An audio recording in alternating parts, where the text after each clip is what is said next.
Good evening. Good evening.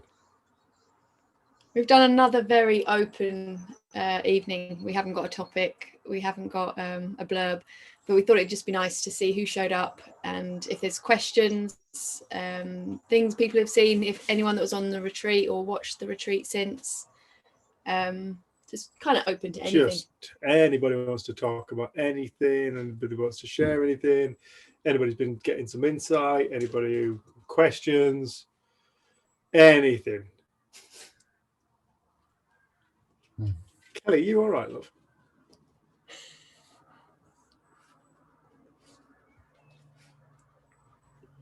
Yes, I'm fine. I'm cold, weirdly. I know everyone's hot, but I'm cold. It's cold I'm looking up the weather down south and it's warmer up here. Yeah, we're trying to get my family to move north, so we keep sending them photos of BBC weather when it's hotter here than it is there. I know, they said that. I saw them on Sunday and we were talking about them moving up there, and your dad was like, me and Ishka were trying to convince him. He was like, don't anyway, don't waste your breath. No.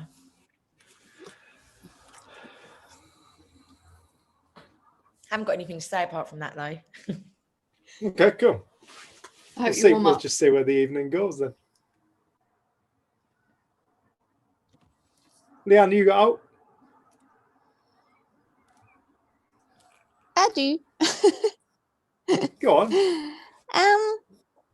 Well, what I've been noticing about myself, which is quite unusual, because I used to be very unconfrontational and like not aggressive, or not really lose my temper and stuff much. And like now I'm finding myself getting completely explosively angry. Like the pharmacy stuffed up today, and when I phoned to follow up to see where my delivery had gone, they said no, there's 233 Club Streets, one Senderwood, one's Linksfield, and they delivered it to the Senderwood one, not my house. So I was just like, I've had enough of this, because this always happens. They always take it to they deliver their stuff here and our stuff there. And I was just like, how dare they sign for medication that is not theirs? Like, that is completely unethical. And I was like mad. And I thought, stuff this. I got into my car. I went screaming down the road, screamed at the security guard, got to the front door of the owner, and he opened the door and he smiled at me, and I was like, oh, hi. And like all that anger just disappeared. And I just had like a rational, normal conversation with him. Oh. But like, I don't know where all this anger is coming from. Like, I threw a cup at Byron. Bloody hell. Is he all right? He's fine. I didn't throw it right at him. I threw it. Is that what the medicine was for?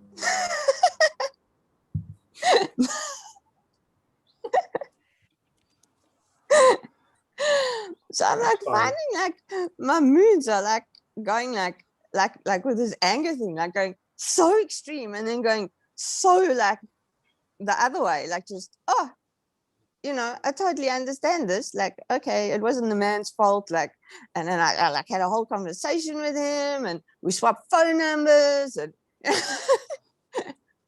going out for a meal next week. Nice. How come you swap phone numbers? So I can talk because about the medication, then like live it at the wrong place. No, because once like they dropped like a young girl that she ordered an Uber. And they dropped her here instead of there. And she was like this young American girl who had no clue where she was. She's ringing my bell. She's going, does Josh live here? I'm like, no, I think you got to go to the other one. So I'm saying, no, you just got to go down the road and it's on the right, whatever. And you can see this chick is petrified. She's clearly heard all about South Africa and crime and whatever. She's like, no, like, please, can I just come inside and stand in your house? And I'm like, it's okay, it's fine, I let her in, phoned the man, and the man came to fetch her. But I just said, like, for those kind of, when those kind of things happen, let's just have each other's numbers so that if a strange girl arrives, I can phone him and say, your guest is lost. Oh, that's kind. That's kind. Yeah. So you've been losing your shit. That was one of the things. That was one of the things that kind of hit you on it. Because I think for me, one of my big things was I stopped losing my shit as much. I used to lose my shit at everything, just like everything. And then I just stopped losing my shit as much. But for Jen, I remember you saying it was such a revelation. You could actually start to lose your shit a bit. And yeah, I think when I see you lose your shit, I'm like, all right, no, I don't really lose my shit. You're not that good at it yet. No, I need to practice. Yeah. But it was just the freedom to Yeah. not have to try and be something that I wasn't in the moment. And I think I was always trying to be the reasonable one, trying to be the kind one. And most of the time that is my natural response. Like I am understanding, I have got a lot of patience, like I'm really grateful for those characteristics. But some of the time I could see how I was going against how I was really feeling, because I just always had to be almost perfect. And that in itself creates tension. Yeah. And I think the principles for me just allowed me to feel stuff. And if I was angry, I could feel angry and not have to try and not be that. So I think for you, it was almost like it toned it all down. And for me, it just allowed me to feel what I felt. And I think sometimes it does swing like the other way for a while we're kind of just recalibrating a little bit. But it is like the freedom and then the understanding of like, oh, I calm down really quickly and you don't then beat yourself up. Whereas I know that a lot of people who get really pissed off or upset, then they've come across the principles and then they judge themselves even more. And I think it's about freedom, experience. Hi, Ranj. Hi. Hi, Hello. Hi. Yeah, I think it's a really important point, because I do feel like the principles in a lot of respect. When I say the principles do fucking nothing. Right? Or everything. Or it just noises, the words to describe nature, consciousness, just life. They're just a description, but I feel like it's almost like people are lining themselves up for this idea of what it's going to do for them. When I understand the principles, I'm not going to get angry. I'll never feel depressed. I'll always be happy. I will always be kind. I will never have a bad thought. I will never feel bad again. And that really isn't what the message of the principles is. The message of the principles is it's all a divine creation and you will never understand it. Even when you understand it, you can't understand it. Reality isn't what you think it is. It's all a state of mind. What's mind?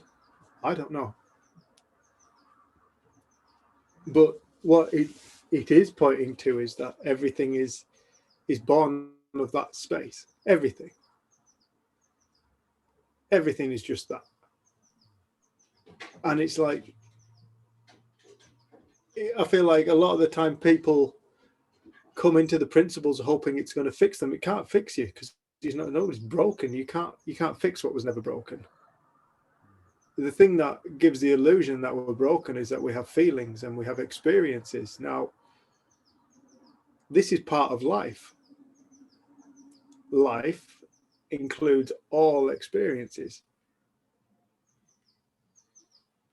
It's like the moment the mind changes, it literally creates a new dimension of consciousness. And we exist in that now.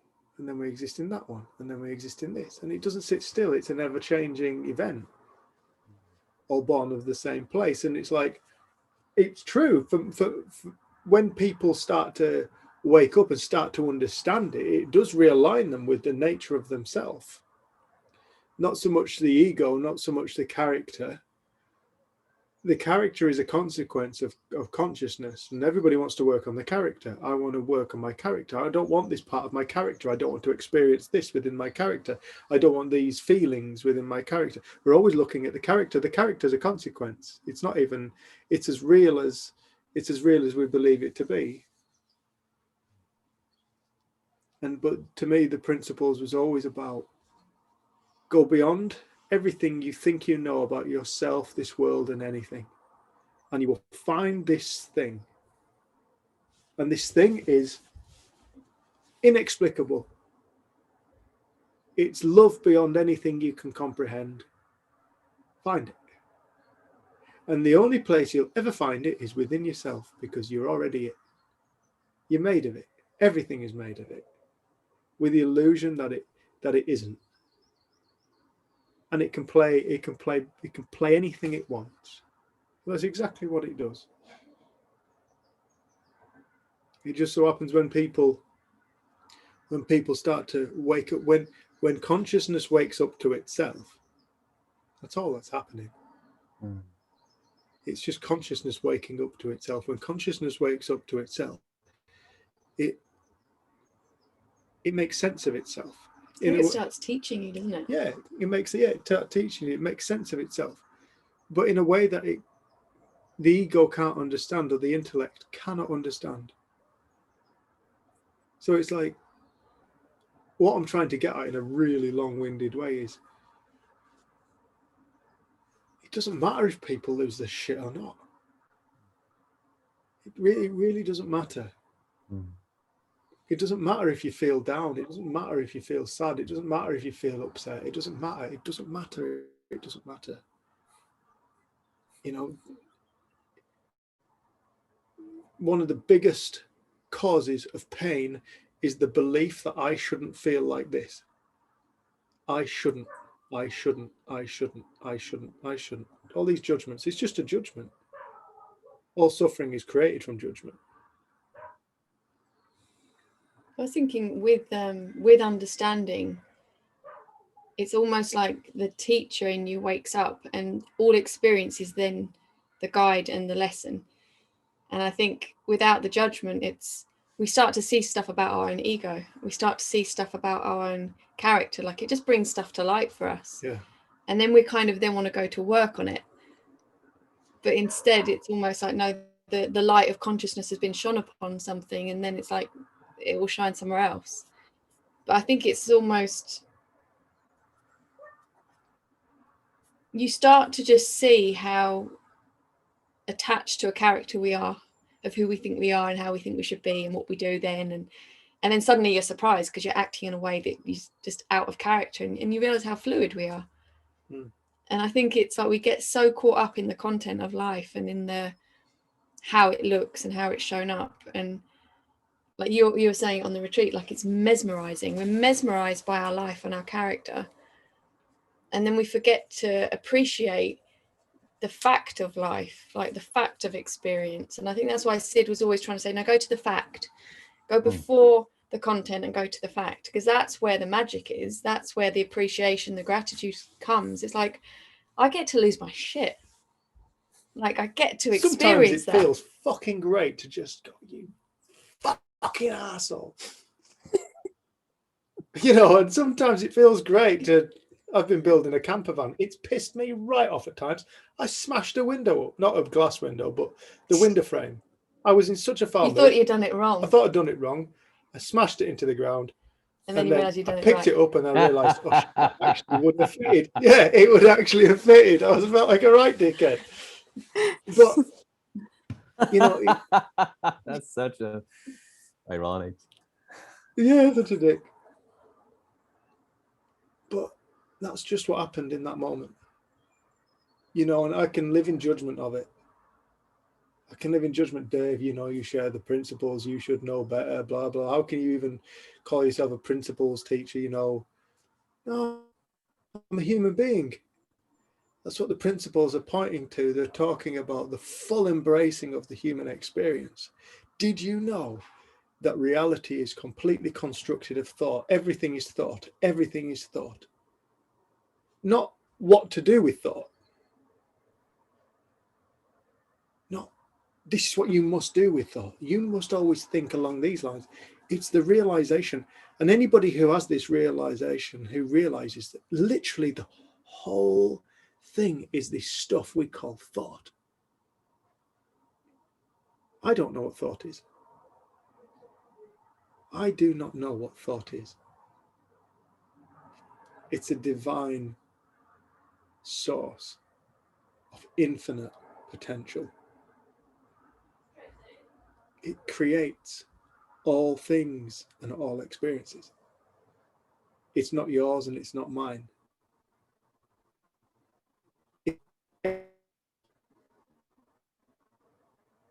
And it's no things. Its arrival and its departure at the same time. It's just every contradiction going. It's light and it's dark. It's time and it's no time. It's like it's every single contradiction going. Everything exists in thought. Everything is a state of thought. And it means nothing. It means nothing until somebody, for whatever reason, sees it, goes behind the veil of this reality, to see behind this reality and to see it's all thought. Because this veil of reality is a thought, is a thought. It's all thought. And so it's like judgments are thoughts. I should is a thought. I shouldn't is a thought. I lose my shit is a thought. I don't lose my shit is a thought. We're always looking at the thoughts, which is like looking at the waves on an ocean and getting mesmerized by the waves on the ocean, thinking that a wave is the whole ocean. No, stop looking at the waves and start looking at the depth of the ocean. Start looking at the fact that everything is made of water. The whole shebang is a game of water, playing storm, playing calm, playing shark infested, playing polluted, playing clean, playing salinic, playing freshwater, brackish. It's all water showing up in a different wave. And the more we can see that waves come and go, each wave appears different. They flow. They are arrival and departure at the same time. As one wave arrives, another is departing. That's the way they work. In this constant flow of life, of divine expression. Can I say something? Yeah, of course you can, Sula. What I don't get is I get that, but isn't there some reality whereby if in your thought and your anger you inflict sort of suffering, you know, I'm really angry, I might hit out or hurt somebody or be really, and how does that work? You know, like, I mean, and people, you know, like, you know, I know you said on the retreat everything is perfect and as it is, but you know, when you've got people who hold positions of power that have, you know, so close to their people, I don't know, like Assad, who can destroy his whole population for his thoughts and inflicts awful things on people, and how I just can't get my head around that at all. I sort of, you know, how sadly some of these world leaders and people who have these really horrible thoughts seem to be able to inflict a lot of suffering on a lot of other people, in, you know, and how then do you, for them feeling their well-being in that situation? Sorry, does that make sense? I think so. Yeah, no, I think Sid always used to speak and he'd say he was speaking from two worlds. And I think the perfection is from the before form. Before judgment. Before creation. And the after is in the world of form and duality, and there's going to be judgment, and there's going to be consequences to things. But I know that we're constantly looking to an external source for our experience. So we think there's a cause for our suffering, there's a cause for our pain, there's a cause. So we're constantly having cause and effect. And Sid saw that no, that doesn't exist, that the only thing we ever experience is within our own mind. So it's not to say there aren't people who are in positions of power that have thought that looks so compelling to them, they act out of it, and other people then have to suffer that. But really what they'll be suffering is their own creation of what's happening. And I felt when you were speaking, it's almost like the principles in themselves can seem like a contradiction, because Sid also spoke so much about raise your level of conscious state, raise your level of conscious state, raise your level of awareness, raise your level of understanding. From that place, we act different, we communicate different. But I can see how if we then make that the goal, then suddenly we're not meeting that goal, then we beat ourselves up, we feel bad, and then we're more likely to act out. So it was almost like the perfection. In fact, we can't change what we've already shown up as, but we can start to understand and learn about the mind in all people. And like one of the phrases I heard in a book by Ernest Holmes, which is someone who had inspired some of Sid's insights, was, can you look at evil long enough that you only see good? And it's almost like everything is an opportunity for us to see the role that our mind plays in our experience. And I know that when I'm not feeling very good, I can be an arsehole. Like I'm grumpy, I'm bitchy, I'm Proper all of those kind of things. So then you gain that level of awareness for other people. Like we're all the same. So the only thing that we have the opportunity for is, well, where do we want to live? Where do we want to come from? And that comes from understanding. It's understanding in our failings that we see as failings.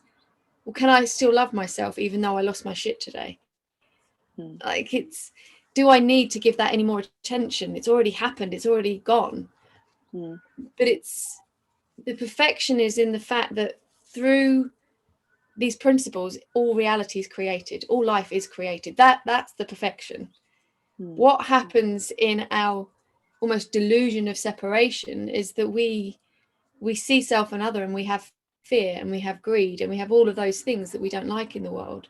And Sid saw that if more and more people could wake up to this, we do start communicating and being different with one another, because you don't see separation. You're not just hurting someone else, you're hurting self. There's one self, there's one energy, there's one life force. And the more we connect with that, the less likely we generally are to act out. But we are then human, and we live in a very dynamic place. Like the world is a dynamic place, and stuff happens. And like you've taught me a lot about letting myself just feel, because I had the principles as this perfection model of always having to understand, always having to.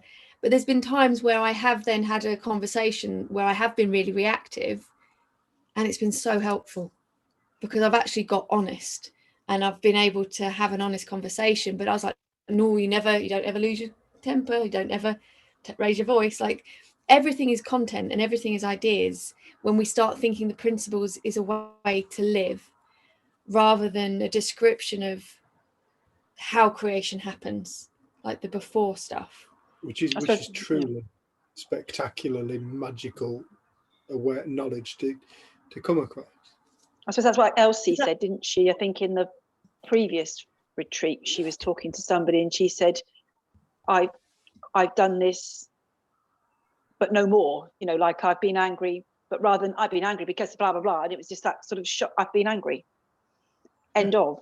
That's right. There's no kind of holding on to that moment in time. You know, it's like, yeah, no props, dude. It's, you know, we seriously hold on to moments in time. We hold people to moments in time. You said that 2 weeks ago. We've had these conversations, but you said that 2 weeks ago. Did I? Did you mean it then? Probably. I don't mean it now. But we hold people to moments in time. We don't, and so we hold ourselves to moments in time. This is all ego. This is how ego is created, because it creates what appears to be this character, which then appears to be fixed and static and something very difficult to kind of overcome. No, the only thing that a character is a bunch of memories. It's not difficult to overcome the ego. All we need to do is see it for what it is. It's a ball of memories. That's what the ego is. It's a ball of memories. It's everything we've done. It's everything we believe in. It's everything we hold dear to our heart. And Assad, if anybody who's destroying people, they're not in their well-being. They're in a deep state of suffering. Yeah. There are people who are desperately trying to find peace of mind by controlling an external source, whether that external source be value-laden geological thing like gold or silver or something like that, or metals, or whether it's controlling populations of people. The people that are doing this, they're so far away from love, but they're desperately trying to find it. So they try and control the world. That's what I did. I'll try and control the world so that I feel okay. If I can intimidate you more than you intimidate me, I win and I'm safe. You see, so it's like, this is how bullies work. Bullies are deeply insecure people who are trying to control people so they feel okay, so they feel safe. And if I feel safe, then I'll be all right. Everybody's looking for love, everybody's looking for peace of mind, but 99% of the world's population don't realize that the entirety of reality is coursing through them, coming from them. They're creating it. They're creating what they see in the world. So it's like, if we see evil, that's a reflection of us. That's a reflection of our state of mind in that moment. We are creating that character within our own mind of an evil person. Now, believe me, I do this. I've got loads of people on the shit list. Most of them are in the UK government right now. But you can look at it. I can look at it from that point of view. But thankfully, I've got enough about me to kind of not fall too deep into all that and know it for what it is. It's a reflection of my state of mind in any given moment. The consciousness that calls itself Dave. That's what it's doing right now. It's creating that. And that's all right. It can be different in any moment. But it is interesting. This isn't like a psychological thing as such. It's not like a way to be, as Jenny kept saying. This isn't like a therapy. That's what I'm trying to get. This isn't a therapy. This isn't about how to fix people. Help, certainly. Fix, certainly not. It's about waking up, and I can't stress this point enough. It's about waking up. That's what this conversation is about. It's about waking up, seeing reality for what it is, seeing the divine, seeing it's divine. When I say divine, I don't mean religious. I don't even mean, just inexplicable,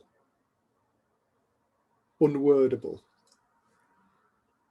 Seeing and I did this with a young lad the other day. I said, "What's this?" He said, "It's pencil." "What's a pencil?" He said, "Well, it's a piece of wood with lead in it." "Okay, well, what's wood?" "Well, it's something that comes from a tree."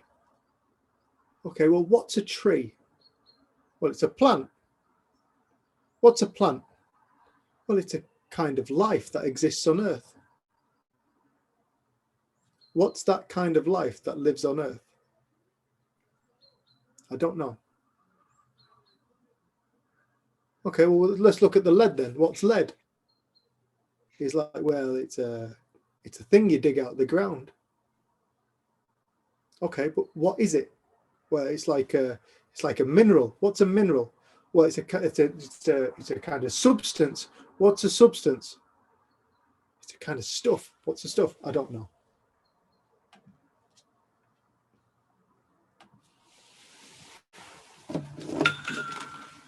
What's that? It's an adapter plug. What's an adapter plug? Well, it's to take electricity to two places instead of just the one. What's electricity? What's the movement of electrons? What's an electron? I don't know. It's particle. What's a particle? It's a piece of form. What's form? Stuff. What's stuff? I don't know. What's plastic? You see, anything you do, you can take it back. What's plastic? It's oil. What is oil? Well, it's broken down vegetation. What's broken down vegetation? Well, it's the fossilized vegetation from millions of years ago. Well, what is that? You ask yourself enough questions about anything on earth. You ask yourself enough questions, take it back, take it step before that, step before that, step before that. You will always get to the point where you go, I don't know. And you realize that the entirety of existence is made of I do not know, with the illusion that we know something, which in its own turn creates this idea of safety or insecurity. But the thing is about I don't know, it is actually the most secure place we can actually find ourselves. Because when we're in a state of I don't know, we're in a state of no judgment. And when we're in a state of no judgment, we're actually in a state of presence, with just being with what is. You see, it's this thing up here that gets in our way. That's why I say this isn't like an intellectual pursuit. The intellect just creams the shit out of the message that Sid had. It ruins it, does the intellect. It gets in the way. The true message is found the moment we go before everything and go and truly realize we truly know nothing about anything. Kel, what are you saying, love? I said me especially, I know literally nothing at all. Nothing. No, thick people love this conversation. Loving it. It was one of the best things for me. Like when Sue said to me, Dave, there's nothing to do. Do you know you don't have to do anything? To find your sanity, you don't have to do anything. To find God, you don't have to do anything. What's God? I don't know.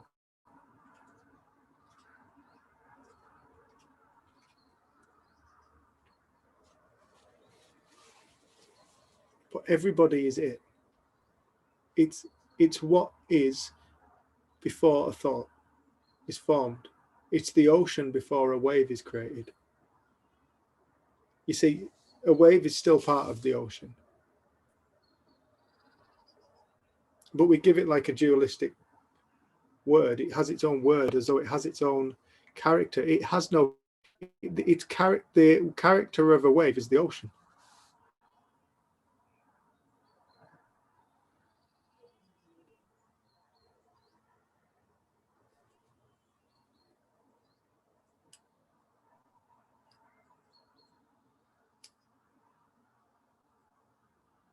It's really easy to look at this world and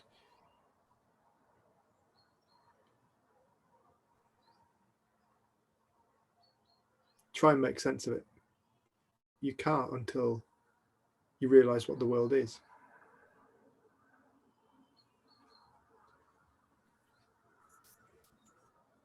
We live in a materialist science part of the world.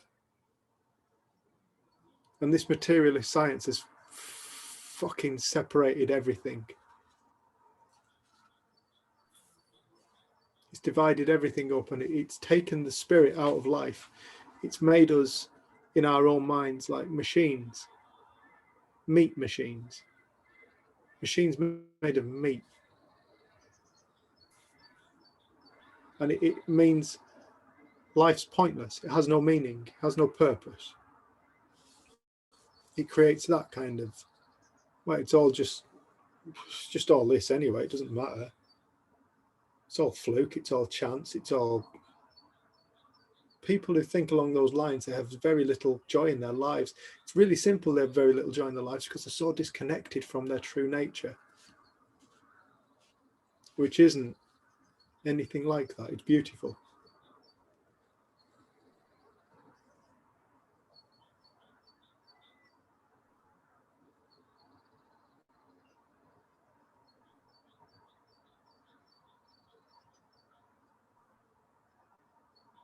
Yeah, when I said everything is perfect,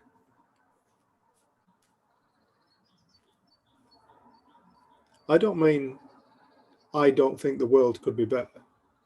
Ah, fucking hell, yeah. I'd get rid of the UK government to begin with. But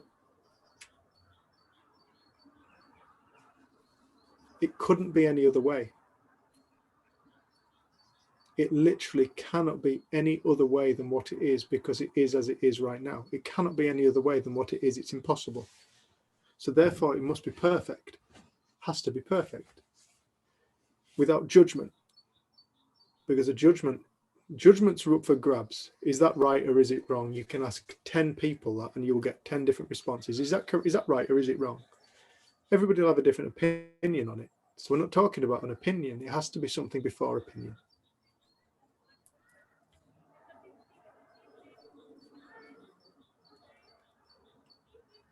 But there is something beautiful about realizing the perfection of life. You find yourself in a state of acceptance. And it's not a passive acceptance. It's an understanding acceptance. But once you understand, you realize that you can make a change. It's not that you see it all as perfect and then go, I'm just going to live with it like this. No, you understand the perfection, but you will also understand that you are a player on this earth. You are playing your part in the whole. And you get to play and you get to contribute. And it's not passive in the slightest. In fact, it's waking up is seriously proactive. You come from a different space. You come from a different dimension. You come from a different dimension within your own consciousness. A new dimension is born the moment you wake up. I walked into a brand new world when I woke up. I couldn't really describe it. And other than that, I stepped into a new world. The whole world had changed. And the world was me.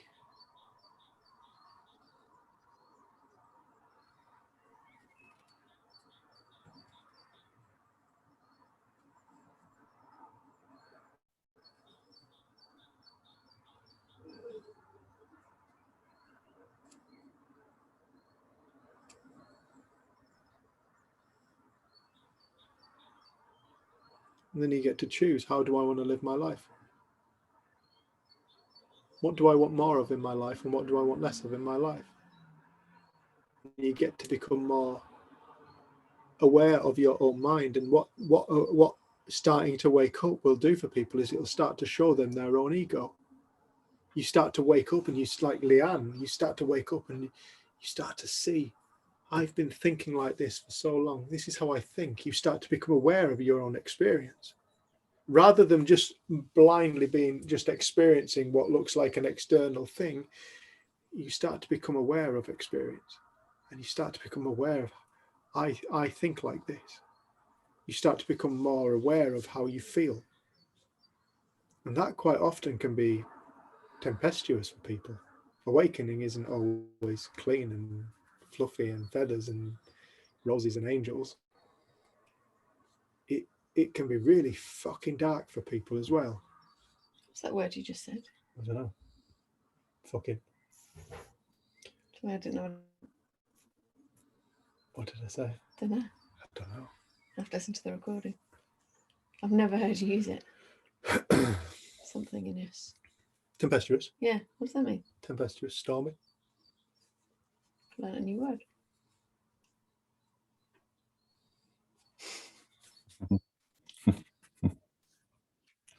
Oh, okay, no. My friend Rob always laughs because Dave's never read. You've read like a few books recently, but before that you'd read like 2 books in your life. But he said your like vocabulary and all of your language and stuff is not. You see, it's not like a learnt thing because it's so good, and you've never actually read or. Oh, I've got brilliant vocabulary. No, you actually have. You have. You have. I was trying to find something to compare something that swears a lot to, and the only thing that I had was me the other day. Swears like or like me. Probably my Lisa. sister, I would say. I was ever going to compare it.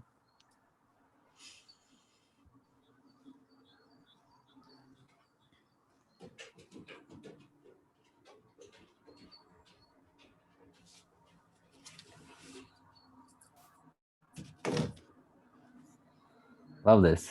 Thanks for sharing. You're welcome, man. Thanks for joining us, dude. It's nice Yeah. to see your face. Yeah, Handsome as it's been ever. a minute. Still beautiful, dude. Yeah, likewise. So you in Norway or Sweden or I'm in Zanzibar. Zanzibar? What? Yeah, no COVID. Living on a bungalow on the beach. Is that where Bev's son's gone to Fuck you, Zanzibar? yeah. My friend Bev's son, I think, is out. Is there good surfing in Zanzibar? It's a kite surfing mecca. Yeah. I think that's where Bev's son and daughter are. Oh, yeah. South Um, Africa. What's his name? Marley? Malin. Malin. Marley. Mali. Marley. Told you. Yeah, he was saying. She said like 2 of her kids, our friend out in South Africa, have gone to Zanzibar because there was no COVID restrictions, and they were fed up being in lockdowns and stuff. So they, as soon as they could, they got out there, and I think they're doing like a season, something to do with like kite surfing or surfing or something.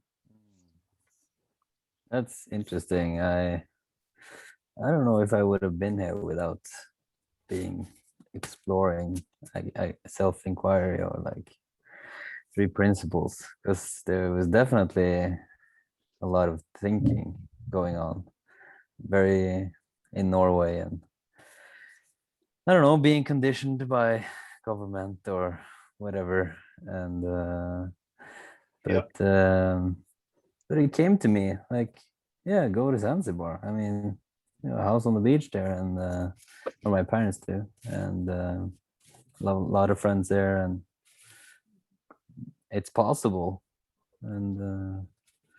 And then my finger was shaking when I ordered the tickets, but it was easy. And come down here and it's like, oh, duh, obvious. Like, why would I stay in a prison when I can go out? You know what I mean? I do know what you mean. It's so simple. And then I talked to my friends in Norway and Europe, and there's so many stories, so much going on. And I'm like, okay, I mean, I can't help you. I can just show you, you know, or like do me. And yeah, just think it is what it is. I don't know. I think what you are, Mo, is you're a beautiful expression, an example that everybody is free. Yeah. You know, this fucks people right off when I say that. But the only entrapment is the limitations we place upon our own being. So you know, the only entrapment, the only prison, as you said, why would I be in prison when I can walk out of it? Yeah, you made a decision, and you're within your mind, and you walked out of the limitation of your possibilities, and you stepped into Zanzibar. Your freedom, your political freedom, whatever the word you'd use, what would you use? Like circumstantial freedom, right? Yeah. Do you know what I mean? And, yeah. You know, the only thing that stops people doing things like that is fear, and the oh, but I can't, or the yeah, but you don't understand, and the this, that, and the other, and it's like no, that's all made up. They're all limiting excuses ultimately. That don't look like excuse, and I say that with gentleness, I hope. But it's a beautiful example. Like I often talk about when we're working in South Africa, and this fella said to me, "Dave, you're white. You can't talk to us about freedom." Like, or is it suppression? Suppression. You can't talk to us about suppression, mate. You're white. So I said to him, I said, you know, forgive me if you've heard this, but I said, stand against the wall. So he stood against the wall with his legs open. I said, put your arms out. So he stood against the wall like that, stood like a star. I said, right, I want you to imagine I've strapped you to the wall around your arms, and I've strapped you to the wall around your legs. And I've put one around your neck just for good measure. I said, you are locked on with big iron bolts. You cannot get off. You're bolted to the wall. You're truly suppressed, physically suppressed. And I said to him, are you going to watch me walk away? I said, no, walk away. And I said, you don't know if I'm going to come back. You don't know if I'm going to feed you. You don't know if I'm going to let you go. And then I said to him, I said, but tell me, could you worry about the future whilst being strapped to the wall? Yes. I said, could you think about terrible things from your past? Yes. Could you have beautiful memories from your past? Yes. Could you come up with new poetry? Well, I suppose so. Could you find optimism while strapped to the wall? Hope? Well, I suppose so, yeah. Yeah. I said, is there anything you couldn't think? No. Your mind's always free.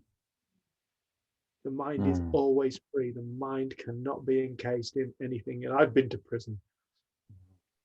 I had the ups and downs. And I felt the safety of prison, and I felt the serious lack of safety of prison. And I felt the peace of prison, and I felt the fucking mental fear, scaredness of prison. In the same room, I underwent so many different experiences.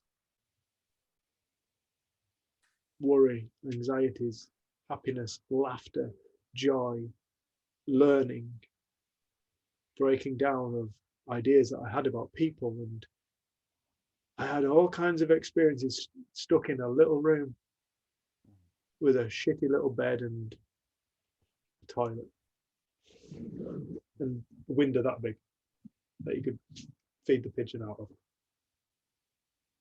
And it's like, you can incarcerate the body, but you can't incarcerate the mind.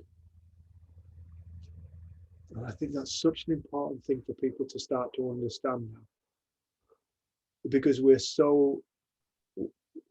believe what we're told. And I don't want to get too political, but people must wake up and realize they have free will. They have the capacity to think for themselves. And this is what people must wake up and realize that they are an individual wave of free thinking capacity to think and make their own mind up about things and decide. People are not trapped. I really admire that, dude. I really admire that. I think that's really cool. Thank you. It's really cool.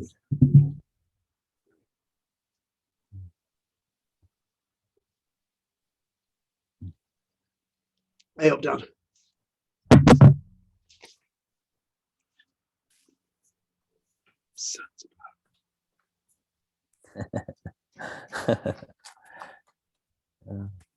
Yeah, you're welcome. Anytime, everyone. Right. I'm building a retreat center here. Are you? Yeah, yeah. We will certainly come out then. Good. Smuggle Rusty in the backpack. Yeah, little lad.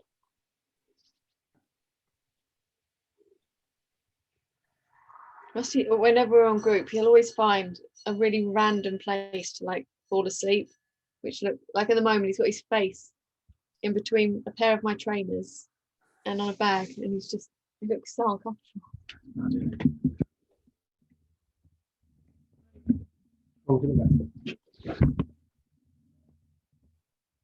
about?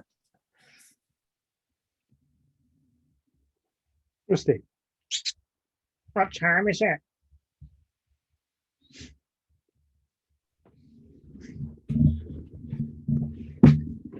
Oh, he needs his phone. Oh, does he? Sorry.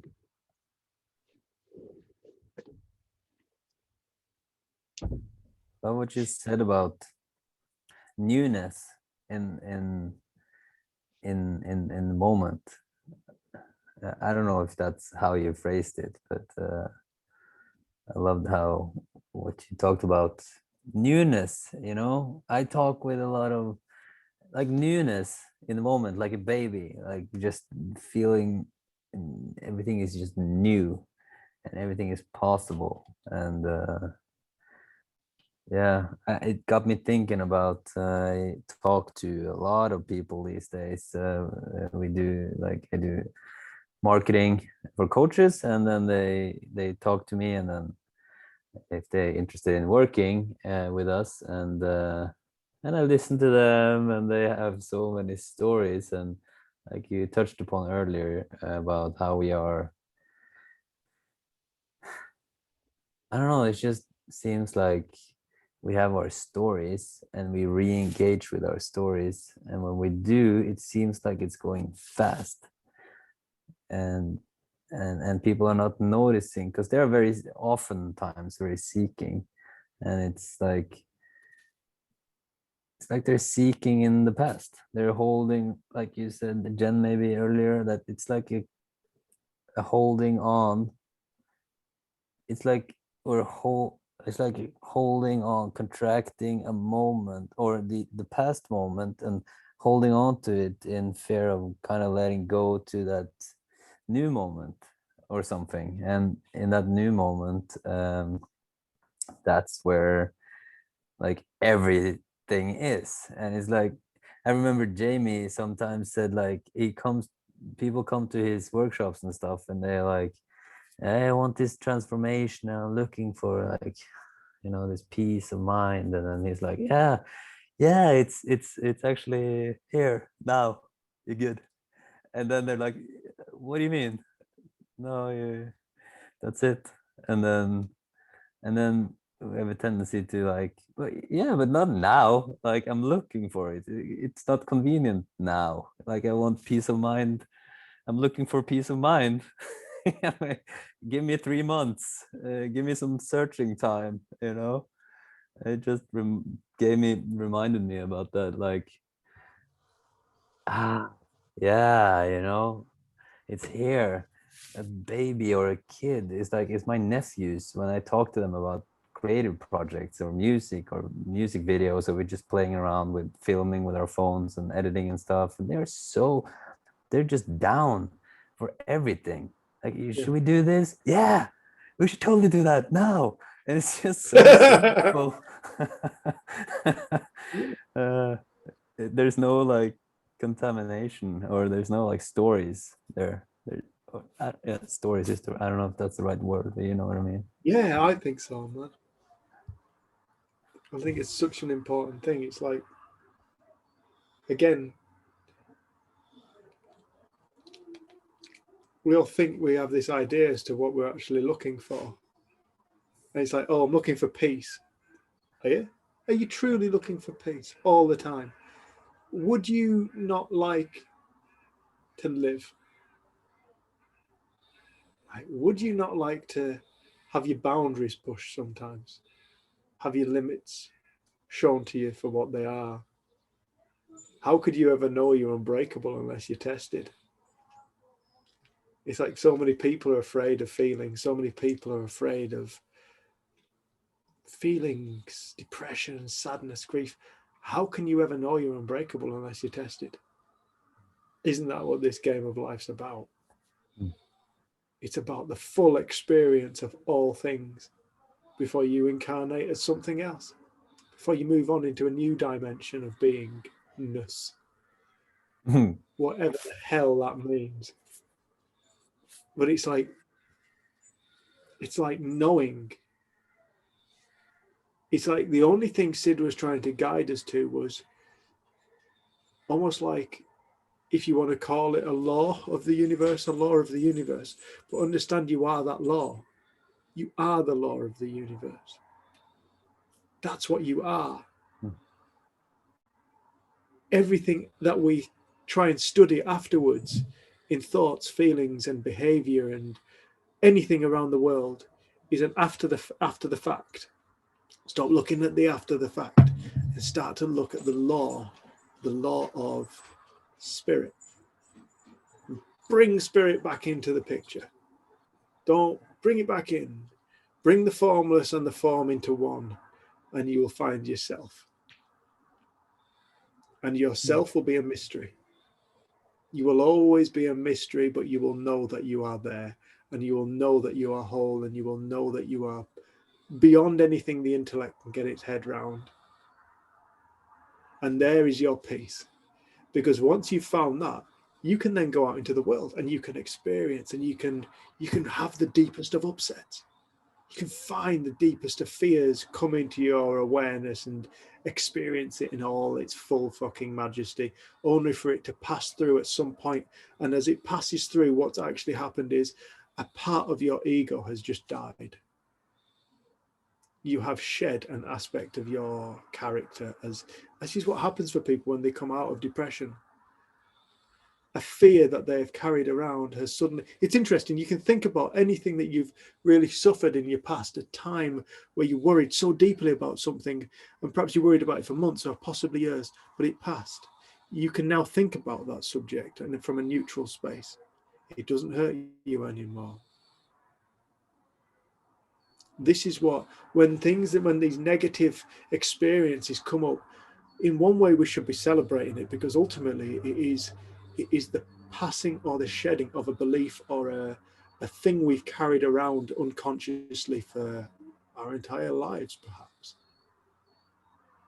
perhaps even before that. But when we undergo the suffering and the pain of it, it's actually it coming into our awareness. And once it comes into our awareness, you shine the light of love on it. You shine the light of awareness on it. It eventually disintegrates. And then you can think about that subject. And it doesn't have you anymore. And all along, we're trying to avoid the heartache and the pain. The heartache and the pain are clearing our souls. They're taking us closer to where we're truly looking for. There's no mistakes in this universe.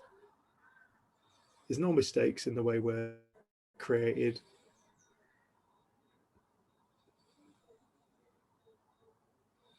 Everybody's perfect.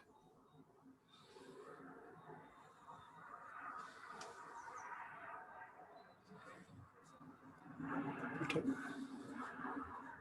Should we have 10 minutes? Let's go and put the kettle on. Let's have 10 minutes. So it's, what time is it? Our computer, it's 8:05. So 10 minutes? About 8:15. God knows what time in Zanzibar. But in Wigan, I don't know what time it is in Wigan either. That's a totally different planet. See you in 10 minutes.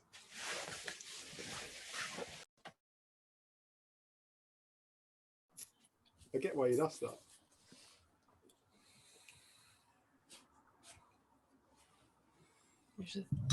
Oh, is that right? Thank you. Yeah. Okay. Welcome back. Thank you. Oh, that's the wrong one. It's yours. It's going to let Rusty up. It keeps walking through the wires. British people's appetite for tea. Mate. Culture, innit? Strong one. It's a herbal tea. It's actually licorice tea. Tell him about that one, that didn't me. No, you won't get that in Wigan. Give him the runs when he had that tea from yours in the week.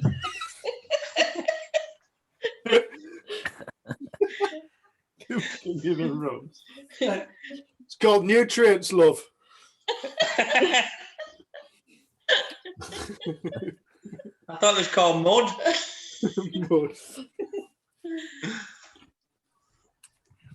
Brilliant. Cool. Any more questions? Any comments? Anything?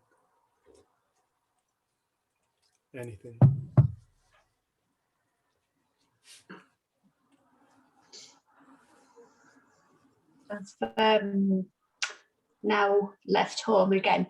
Say that again, but, I've left home again now, but Okay, permanently. All right.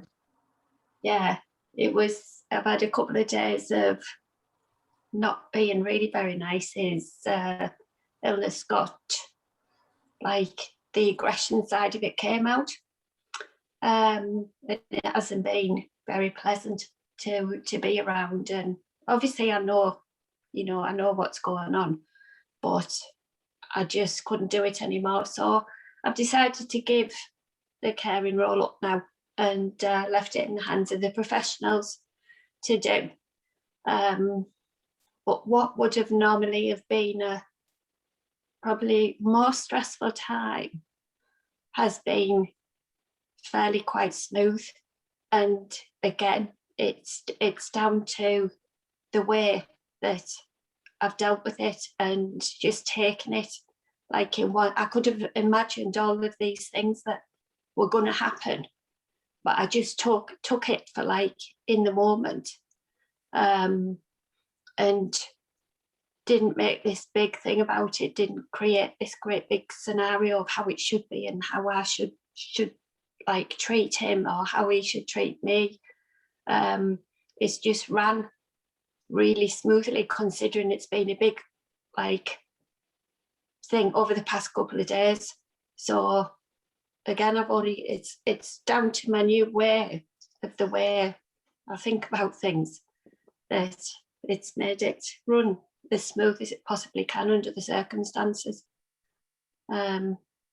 So yeah, I'm just in a better place now than I have been for a while. Bless And you. although when you saw him before, he does really look normal, but they're the nice times when he's like that. More often than not, he's been quite physical recently and verbally abusive as well. So I've just, considering I've just come out of it, and I feel a lot better than I thought I would ever feel. Oh, bless you, Ange. So I'm back with my daughter temporarily until I find myself somewhere to rent, until I can actually one day probably get back in my own house, because that will always be the intention. But again, it's down to being on this with you two and listening to everybody else, and that's how I've got through it. So I just want to thank you for the retreat you put on and Bless you. Love. everything. Thank you, Ange.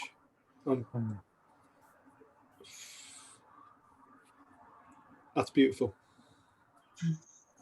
Yeah, I wouldn't have thought it would be, you know what I mean? It's supposed to be a really stressful time when you do things like that, but your mind can run away with it if you let it. And I do get the awful thoughts, but I know not to pay attention to them.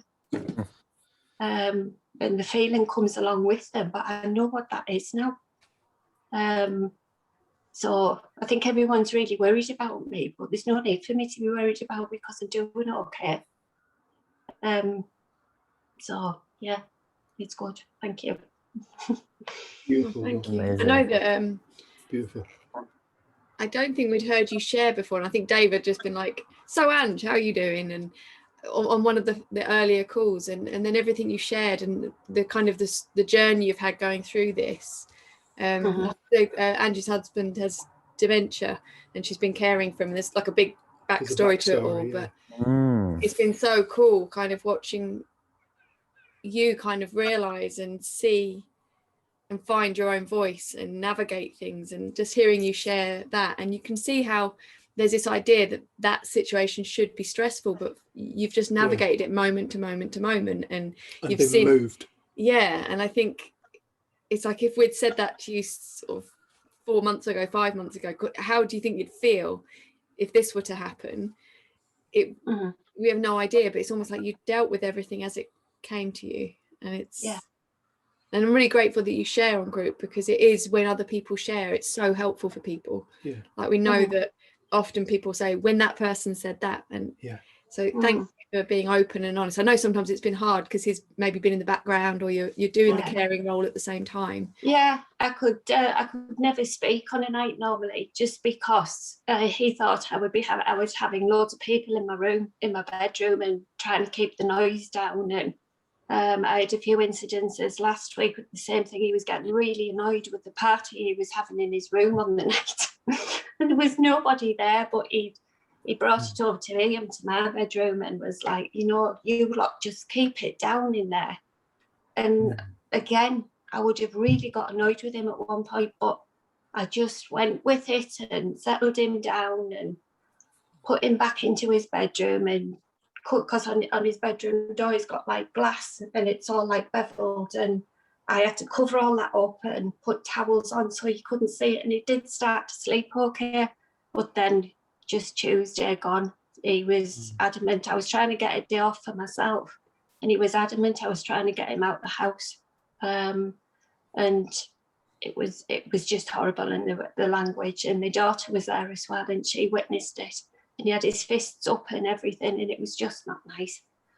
But I knew just then, right, this is it. I know what I'm going to do. I'm going to leave, and I'm going to organise the carers 3 times a day for him. He's got everything he wants, and I'm leaving the situation. And it was as easy as that. And everybody around me is like panicking, and I'm just like, I just took it in its stride, because I knew I could go down that rabbit hole if I wanted to, but I knew that there was no point, because I was creating the full thing myself by doing that. So yeah, I'm in a lot better place now. Nice So one. inspiring. Yeah. And it wouldn't have been this 6 months ago, I tell you. It really wouldn't. But it's it just like, you just can't believe that I could have reacted in so like different way. I would have believed everything I was thinking and blamed it on me probably. But I know it's all thought, and I was creating that feeling. And if I don't go down that rabbit hole, I know everything's going to be okay. There's going to be hurdles along the way. I know now to find my own place temporarily. But I'll do it.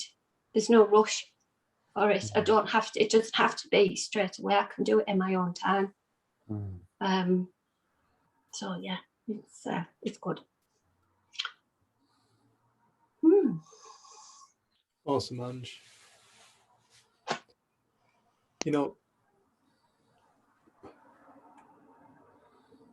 I love hearing people setting themselves free.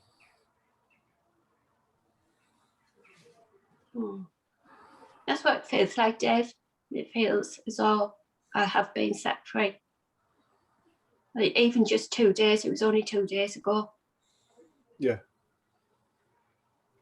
What a change. You've acted from a space of authenticity. I think also just the fact that you found freedom through, and the peace that you've found over the last however much, like 6 months, and then you've moved from that, whereas before it almost felt you were imprisoned by your circumstance or your situation, And possibly a bit of obligation. Yeah, but it's almost like you found freedom in the midst of that, and then you've been moved in this direction now, but it was within that situation you found the peace. Yeah. And I think that's what I heard in that email you sent, just the level of peace you experienced, and nothing had changed. And before you thought everything needed to change for you to find peace. Yeah. So it's kind of cool that you've got to experience that. Yeah, absolutely.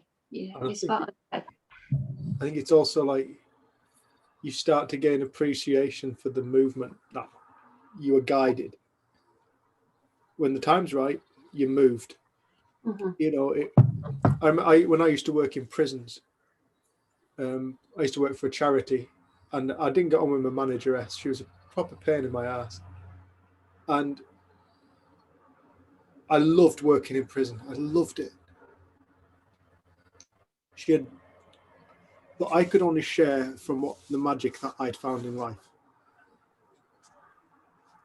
And she really didn't want me to do that. She wanted me to follow this kind of methodology of psychology and a system. I didn't want to work with a system. The system didn't work. And I remember one day, I just suddenly felt this. It's time for you to go now. And I turned around to her and I said, I'm sorry, I'm just going to have to tell you, I quit.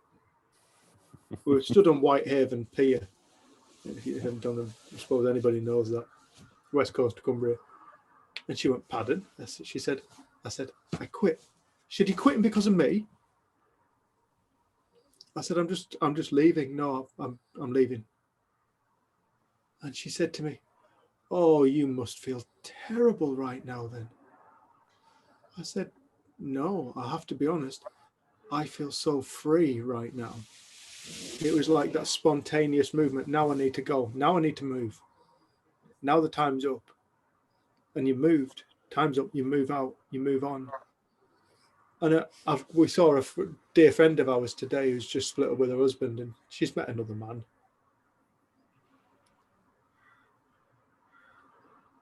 And I just, when I'm talking to her, I get this sense that there's judgment there. I don't get this from you, Ange. I'm not saying this because I get this from you at all. I don't. I see peace in your eyes, which is good. And I just said to her, I said, you do know you've done nothing wrong, don't you? Because she left her husband. You do know you've done nothing wrong. You've acted from a place of your own authenticity, your own integrity. If it's no longer working for you, it's no longer working for the relationship. It's no longer working for the other person. It's all broken down if it's not working for you. So you've done nothing wrong. You know, what I love, Angie's, I love the freedom you're coming with this. You've spoken tonight. You've spoken with such a freedom that we haven't heard before in you. And it's like finally you've been able to listen to yourself. When the time was right, you could hear yourself, and you've moved. Yeah. Taken action. This is why we say this isn't passive. This is not passive. You know, many people would sit around, and we know these people. There's people in this principles community, if you want to call it that. Well, it's all just a thought. It's all a thought. It's just a thought. It's just a thought. It's just a thought. It's just a thought. Well, if it's just a thought, I should put up with this because do you know what? It's just a thought. It's just a thought. It's just a thought. It's just a thought. They're going through their life like that. No, it's not just a thought. It's full-on three-dimensional experiential reality. It's life. It's not just a thought. It's life. It's your life. Live. See its thought, then go and live. Be aware when you need to know its thought and be aware when you need to move. How do you know the difference, Dave? How do you know the difference? You just know, because one day you get up and you go, I'm not doing this anymore. Do you know what? I'm going to be kind. I'm going to sort that out. I'll sort this out. I'm going to do my bit. But now I need to look after me. And people go, well, that's selfish. But it's not. Because if you look after yourself, you look after your entire people around you because you come from a space of authenticity. And this is one of the things I said to you, wasn't it, when we got together? If you're honest with yourself, you're honest with the world. Now, the world might not like your honesty, but it will know what to do with it. It will know where it stands. The problem is more people than not, live from a place of inauthenticity. They're scared to do what they truly want to do. So therefore, what they put into the world is they put into the world a dishonesty, their own dishonesty into the world. And what does the world bring them back? Dishonesty. The world doesn't know what to do with the dishonesty. So therefore, life becomes chaotic for people. All because they're not living their authentic self. They're not living their authentic lives. And that's what I said to you. I said, look, Jen, if you want to be with Rude, go be with Rude. If you want to be with me, beautiful, come be with me. If you want to be on your own or you want to be with somebody else, cool. Just please do me one thing. please be honest with yourself, because if you're honest with yourself, you're honest with the world, and the world knows what to do with honesty. It doesn't know what to do with lies and deceit. It creates chaos in the world. If more people can be honest with themselves, Morton, I don't want to do this anymore. I'm going to fucking Zanzibar. Look at that lad's face. It's beautiful. It's got a smile on it. It's even got a haircut. We don't get haircuts in this country anymore, mate. The band. It's been open for They're 2 illegal. weeks. Has it? Oh, yeah. It's been lazy. But people start to live more authentic. And that more authentic may be, I need to have a serious conversation with somebody. I need to tell somebody that I'm really not happy with what they've said or what they've done. You get to live a life of more integrity. You know, this is not passive. And I love this, Andrew, because you're proving it. You're proving it to us, and you're proving it to the call, and you're proving it to yourself. This is not passive. This is full-on power. You start to take control of your own life. And that's the kindest thing you can do for yourself, and therefore it's the kindest thing you can do for the world. And if everybody just acted from a place of authenticity, and that doesn't mean like, I really feel like punching you in the face right now, so that's what I'm going to do. I'm talking about doing what really fulfills their heart and letting go of things that don't. And perhaps that might be a person. Perhaps that might be a job, sorry. You know, and it's like, if we can, because we have all these ideas and rules that we try to live by to try and be a good person. And they create so much suffering. Most of these were born in the Victorian times. You know, and we just carry them through time. They probably did served a purpose in the Victorian times, but now they really did not. They don't. You know, all these ideas of how you should be to be a good person. You know, and lots of them are born of religion as well. But I was hardest on myself. Like I'd made all these rules up for me, for myself, and I had to be a certain way to please people. That's right. And I've always been like that for a very, very long time. And it's only recently where I've begun to change all that. And it feels so much better. But I was creating my own rules for myself a lot of the time. So everybody else was happy, but yet I wasn't. And now that's changing, and the people who are the closest to me are now happier too. And to some respect, it did affect Mash too. He was changing a bit when he was on it. He started his new medication, and he became like more content too. But then it's that part of it's all gone now, and he's changing again. But it has affected me in that way. Whereas now I'm beginning to realise what's right for me, and everybody else who is around me who loves me for who I am, is happier too. They panicked over the past couple of days, but they can see I'm coming from a different place, and they are more settled. So, yeah, I see what you mean. I don't know what you mean by that. Well, I loved it that time you came on the call and you're like, you've always been really attached to your hair, and you had all your hair cut off and you loved it and you felt really free. And it was like so unexpected to you. It's been so cool to just have cut you. it off. I said, just cut it off. She said, are you sure? Because you've always had long hair. I said, no, just do it. And I was there again last week, and she said, are you growing it again? Because it's obviously grown the lockdown. I went, no, cut it off. I just want to take it off again. So that's what we did. So yes, it's going to be, I'm saying new me, but it's going to be a more free me now. Oh, thank you, Paul. So yeah. Nice one, You Angela. mate. Nice thank to you too. Kel, you had your hands up, love.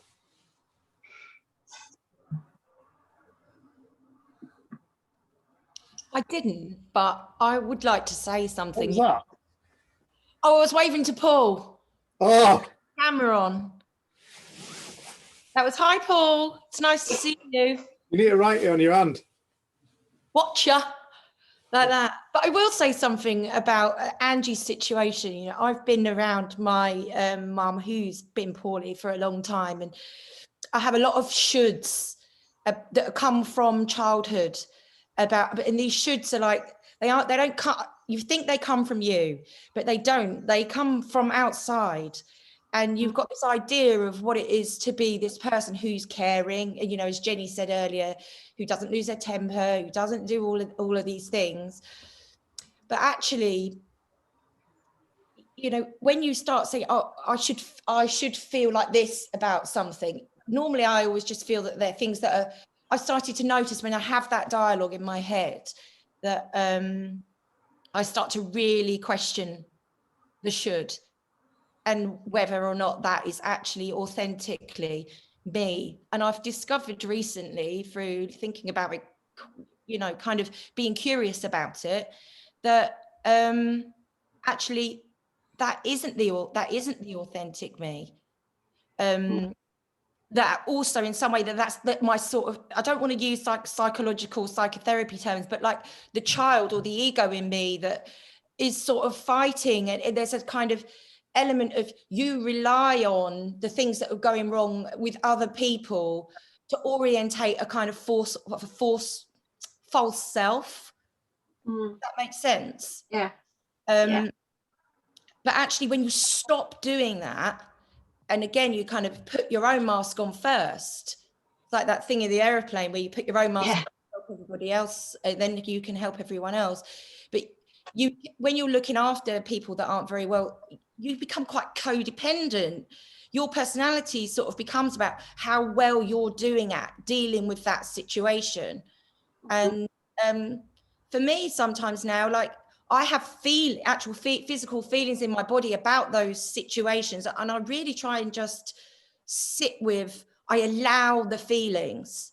The thoughts are kind of almost irrelevant, because what really helps me get back to a really grounded place is just allowing the feelings and letting myself say, it's okay to have those feelings, but the thoughts that go with them, they're probably all just lies. And you're trying to sort of orientate yourself with the thoughts, but that's just a habit that you've been doing for a super long time, you know, and especially, I mean, I can only speak from a female's point of view, but, you know, we've got this kind of like what it is to be a good girl, you know, and like for me, my position in the family was to fix things. And I've grown up with those patterns of trying to fix. And so I've actually kind of let that go recently, and I've sort of started to dance a different dance, and everything around me is changing a little, it's changing. It's not quick, but I'm now able to look at things properly. I was looking things through this lens of should and other people's ideas about how I should behave in certain situations, and then denying the actual real gut-wrenching feelings.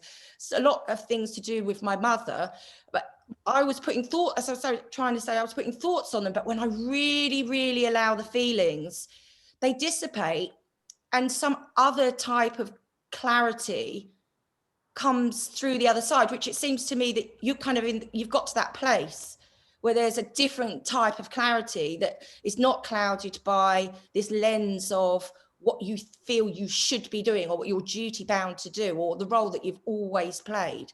You don't have to continue to play that role, and it's okay, and good on you for doing it. You know, it's like the energy in your body will just start to feel really differently, and that you know, that just creates a different way that you kind of move around in life. But then you fall down a hole again sometimes, and that's okay too.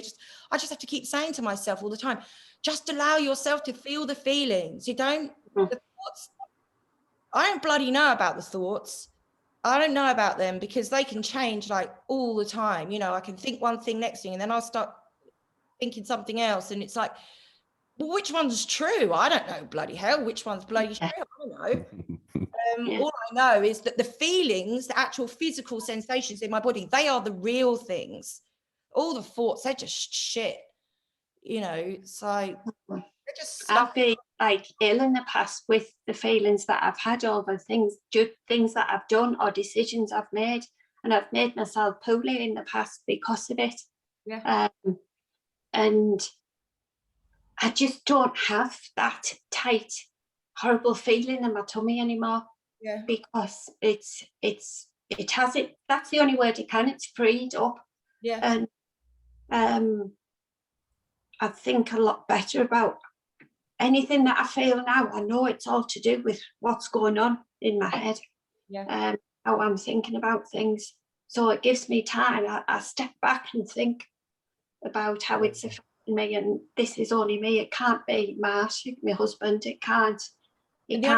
Changes it from it, you know, the only place it changes is really from you, isn't it? And it's like you can choose how you see it. You can go with any of those thoughts, but any one of them could be true.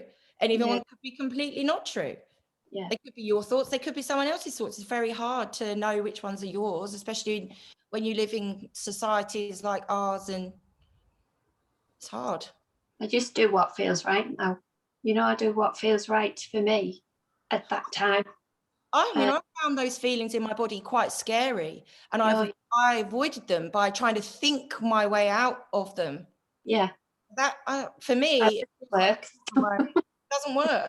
But to really have space and say, I'm allowing you, Kelly, small Kelly, to have all of that, and I'm going to listen to that voice and try and be curious about what that child is telling me, and then sort of like well-resourced adult sort of grounded thing comes in, and I got it, you know. But then sometimes I don't, and then a day later I do have it, and I think, oh wow, that was really hard, and actually now I'm okay again. Yeah. So I allowed the feeling, the sensation, and actually it's not that horrible. I mean, it's horrible when you think they're scary, but when you really get into them, they are just physical sensations in your body. They're actually not that scary. That's the thoughts that are the scary bits.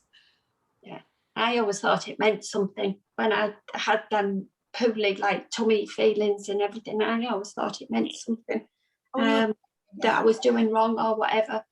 But I know it's not, and I know I don't get them. I haven't had them. That's the thing. I haven't had them over the past few days, and I would have had them all the time before, but I haven't had them, and I've just dealt with it, you know. And it's so much better.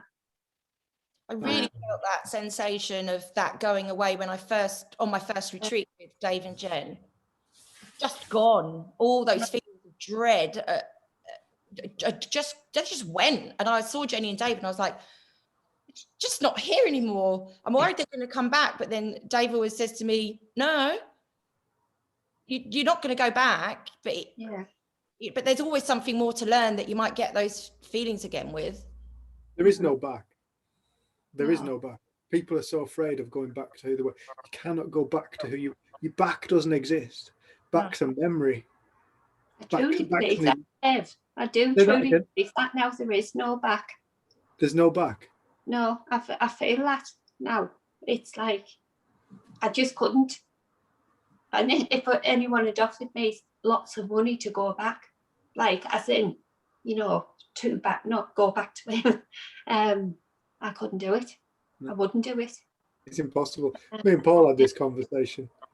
It's like you can't go back to who you were. Once you have a shifting consciousness, it's like you cannot go back to who you were. It's impossible. It's gone. It's dead. That story is dead. It's a memory. You can remember it, but that timeline's dead. And it's like it's such a nice thing to know, because you realize that what you think was going back was just a story anyway. And once you start to wake up and realize this is all story, how do you want to play it? See you, Dan. See you, Dan, mate. Thanks for joining us, bud. You realize you can start to live from your own authenticity. You start to know what you perhaps was invisible that might help you starts to become visible. Where in the past you had no strength, you suddenly find strength. And it's like, that's where freedom lies. Freedom lies in that. And then at some point you wake up and you realize I'm always free. I've always been free. It's is it Bill Pettit who says, "Stop shoulding all over yourself." Yeah. Stop shoulding all over yourself.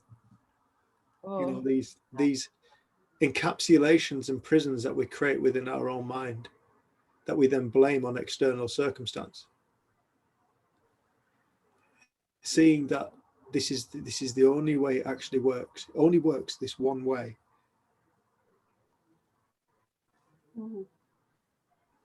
I think that's Ange, I'm really excited for you.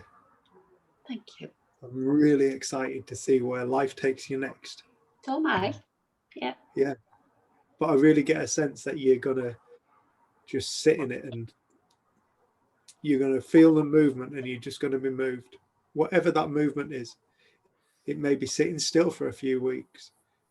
It may be just being quiet. It may be going to feed the ducks. Or it may be I'm going to fucking Zanzibar. I'm going to go jump into Morton's testicle bed with him. Karibu sana dada yangu.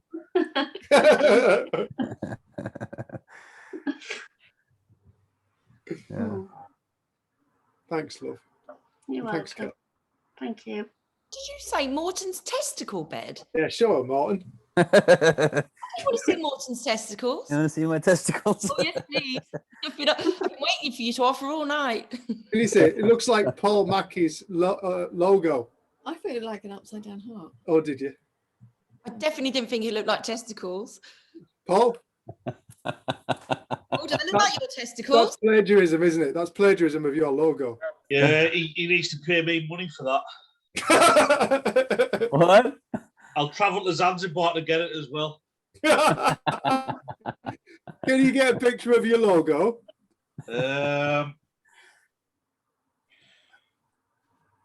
Paul's got a thing called Menkind, and his strapline is "It takes balls to talk." It takes balls to talk. Ah. The only picture I'll have will be on my phone, I think. Make sure you show your logo, not your own, mate. Yeah. Well, that's what they were based on. That's why the ginger. Is it? Yeah, that's why the orange. And massive and take up an A4 sheet of paper. Yeah. I can't doubt it. It's probably true. All in his massive balls. Kelly was very interested in your balls just then. She got very excited when we mentioned that. All crazy. You say that at all? No. Oh, you get it closer to the lens, maybe. Closer. And hold it Yeah, there. there There you go. Just lean to one side, Mort. Lean to one side. Morton, just lean to one side. There you go. Yeah. See? Like, We're connected. It was meant to be. Yeah, just you two are made for each other. This is dead romantic. everyone falls in love with Paul. He can't. Just what happens. Yay. Morton and Paul, the new next. With a set of knackers like that. Thanks, guys. Thank you. I'm not sure I'm going to put the recording of this out of context. It's going to be such a weird work. It is, isn't it? It is. So you generally do, they are. Paul, you do like so speaking like this. So a long story. Cut a long story short. I've suffered myself with mental health issues for all my life. Now I can see it now. It's been all my life. That turned into real self-harm. It turned into drug addiction issues. It's turned into a couple of suicide attempts. The worst one being last year in October, just weeks before I came on a retreat with these amazing, beautiful people, and it's just flipped my life upside down. But last year before lockdown in December, bumped into a couple of young guys I used to play rugby with, and just small talk in a bar, asked us how I was, and I just told them I'd been really struggling. And they thought I was some big, tough guy who everyone could depend on when I was playing rugby. And they turned around and told us that they'd lost one of their friends through suicide. And they said, this is what we need. We need role models. We need big, typical, stereotypical men who we can try and look up to and talk about mental health. So with that and my knowledge of the NHS, which are amazing, but they're so stretched, the waiting times are just too long. It took me I think about 9 months to get an appointment to see someone about how my head was going, how my thoughts were. So I set up my own. So that was around Christmas. I got the idea, and within about 4 weeks, I'd set up a men's mental health support group where we had a meeting every Thursday night. There was a NHS mental health nurse, so people could speak to her there and then. I was providing the funding for it. She was doing private phone sessions with guys to kind of get them sorted out. And yeah, just set this group up. But sadly, it was because everyone was so secretive, as us men can be. When lockdown kind of set in, no one was interested in doing it online. So I had to put it on the back burner. But it's something I'm desperately trying to get back on, but my confidence is just going up and down like a roller coaster. So I still haven't took the brave step about getting it moving forward again.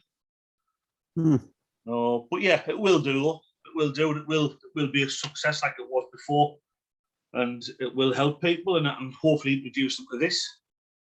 Because the turnaround in my life from this is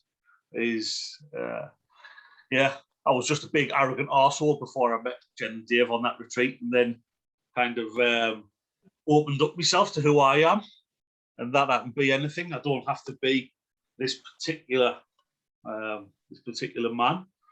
I can just do whatever I want. I can smile. I can come on these calls. I've cried on them. I've swore at everyone. I've been happy. I've shown love through it. I've went through every emotion on these calls, and never would I have thought that possible. Wow. And hopefully I can pass that forward to other men who need help, and then hopefully another group for everyone. You still wearing your suspenders? Yeah, got them on now. Cool. That's very cool to hear. Very interesting. Thank you. Yeah, we should talk. I have I used to do conferences for men. Right. Well, this was my fear. This was my only fear in life, is public speaking. Mm-hmm. And I got called out by one of the guys at my group who said, "Well, I do a speech at the rugby club where I used to play, at their players' dinner." So I had to say yes, otherwise I was failing the whole idea of the group about talking. And I thought it was going to be in front of 50, maybe 100 rugby lads. And it was at a hotel with a guy who played for England when they won the World Cup, and about 370 people. So it brought the back of me fear. And then, as I say, I got introduced to Jen and Dave on a retreat, and now I'm this big irritating person who doesn't shut up sometimes. We love it. Can't understand a word he says. Sounds nice though. Nice one, Doug. Thanks, Paul. Lad. It's inspiring. Yeah.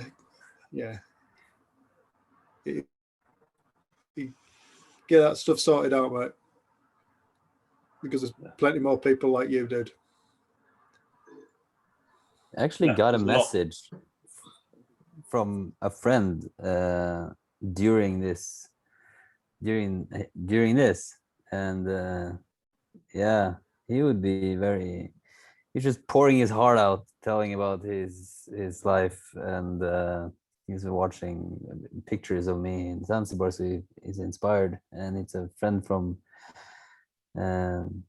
childhood, and he's a man. He's a CEO of a waste management company, and and he, from the looks of it, he's a quote unquote successful person, but he's suffering, and he almost had he was what is the English word when you're forced to put into a hospital or something for stress? Sectioned, yeah.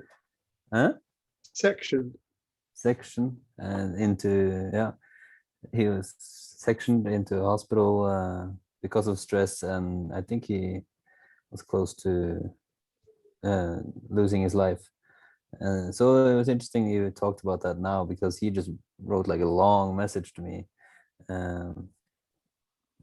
Definitely a need for out there for what you're creating, Paul. Thank you. Yeah, there is massive need. There's loads of help out there, but I think there's such stigma attached, especially for men. It's getting better and better as generations go, but you're kind of taught through your schooling and with peer pressure, you're taught that you have to cope, and if you can't cope, or if you have any other emotion other than like fun things or anger, you can't show it. So yeah, I'm trying to change it in my local area. I've got an appointment with the rugby club, so I can hopefully open it up there again now that the lockdown's easing. So yeah, it's there's a lot of need for it. There's a lot of guys struggling today. Myself, I was really struggling. I couldn't put the camera on to start with, and I know that's only my ego that's doing that. I do know that now. So that is one of the best things I've learned about all this is I know it's temporary. And when I put the message out saying I'm leaving my camera off, I got a couple of nice messages through, and then I had a little text conversation with Kelly, and just brought it. Just talking to people like-minded people.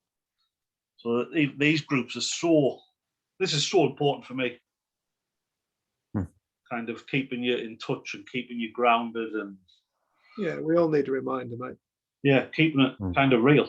We need reminders. We remind each other. We live. We fuck up. We do all kinds of daft things. Right.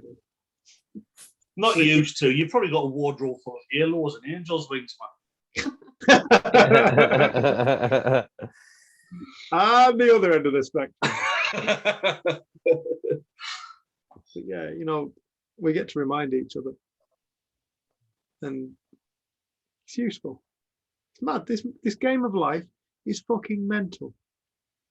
It's mad. You're born into this world, and it's the most mental existence. It's mental existence. Nobody knows what it is to begin with. Life itself is a divine mystery. We are a divine mystery. This whole universe is a divine mystery. We're trying to make sense of it all. We try and make sense of it all by looking at ourselves and what we do, and how we think and how we feel. And it's like it becomes confusing. And then, like Kelly, you were saying, you take on all these beliefs that people have told you, and your mum's told you this, and your dad told you this, and somebody else told you this, and you take on these beliefs as though they're true. And before you know it, we've lost sight of true reality and what we are. And I feel like that's what Sid's message is all about. See past all the propaganda of our own mind, to realize you're the news editor, you're the news creator. I sometimes feel that when my mind's in that place that you were talking, that you're kind of referring to, it's like something in me, that ego part of me doesn't really want to die. It's kind of fighting for its voice, but there's a tone to it. There's a tone to that voice, and I can feel the difference between that voice and the other voice now. Whereas before they were all kind of enmeshed into one voice, and I didn't know which bit was the authentic voice. But if I don't act out, if I need to do that, I couldn't unmix them. Now I can, because I've allowed the feelings, I can feel the difference in my body between the ego going, no, hold on. No, we don't want to change. To the it just feels like it's a different tone in Yeah. it. And somehow by letting myself actually feel that pain, I learned something massive from that. I didn't want to go there with the pain. I didn't want to sit with it. It was bloody awful. And I can still get dragged into it, but I definitely now I know there's a tone, there's a feeling in my nervous system. Look, there's just a feeling, and I can just feel the difference most of the time, but sometimes not, obviously. But that's part of it being so real, isn't it? Yeah. It's just so real. Part of the fun. Get to learn. Learn throughout life. We get to learn.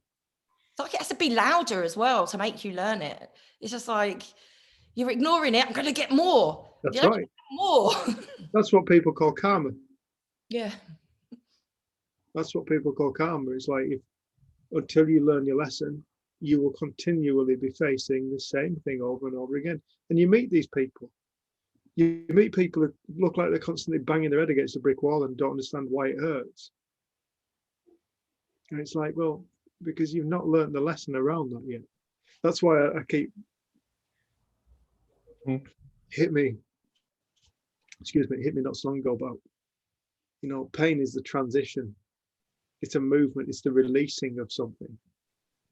People are so afraid of the pain, but if they would be prepared to face it, sit in it, go through it, they will get to the other side, and whatever circumstance or belief or situation that they were so afraid of, they will be able to look at that at the other end of that experience. They'll be able to look at it with complete neutrality. It will no longer haunt them. It's the releasing of what people call karma. But we medicate and we drink and we run away from experiences. And it's like, if we are prepared to just live, that's all this is. Just live, feel and live and experience. You start to learn more about yourself. And the beautiful thing is, once you start to have that light come into your life, it illuminates things. It illuminates for you what you've found scary. It illuminates it. It no longer has the ability to just hide in the background and come out and grab you, and you're like, fuck me, life's hard. You become aware of it, and you're like, wow, I know what it is now. I can see it for what it is. I can see it for what it is. It's the light that we're looking for, really. That's what we're looking for. We're looking for the light. And the light is what we're made of. It's who we are. We are that light, overtaken, or what appears to be overtaken by just ignorance. And that's all darkness is ignorance. And ignorance isn't something we can beat ourselves up about, because you cannot know what you don't know. It's impossible. It's just live. And as we live, we learn. And this, you always say, this is an unlearning. Yeah, it's an unlearning of all the bullshit that we've been told ourselves and read, and all the good ideas. It's realigning ourselves with the total freedom of the Creator. How do you want to create your life? Angie, I want to create a new life now. I'm going to create a new life. Here I go. I'm doing it. Done it. I'm off. It's like, it's finding that space within ourselves where we can start to learn to trust ourselves. Understanding you can't make a mistake. You can go through learnings. That's not a mistake.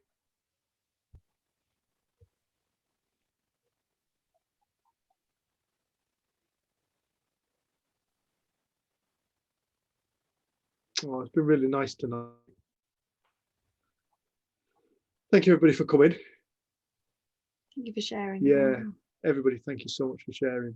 Martin, thanks for bringing the exotic. What time is it in Zanzibar? They don't have time in Zanzibar. Oh, wow. It's not that. I think I lost connection. What time is it? No. Can you hear me? Yeah. Yeah. It's only 11. 11. 1 or 2 hours before you. After. Before? Yeah, I mean after. Yeah. After, yeah. Cool. Thanks, buddy. So nice to see you. Claire, Mark. Love you both. Kel, love you. Sue, love you. Big Mac, Love you. And Thanks, everyone. what? Love you. Yeah. Bye. Thank you so much for joining us. And Thank see you next you. Thursday, hopefully. Big Bye, thank you. everyone. Thank Bye. you. Bye, everyone. Bye. Thank you. Bye. Bye. Goodbye.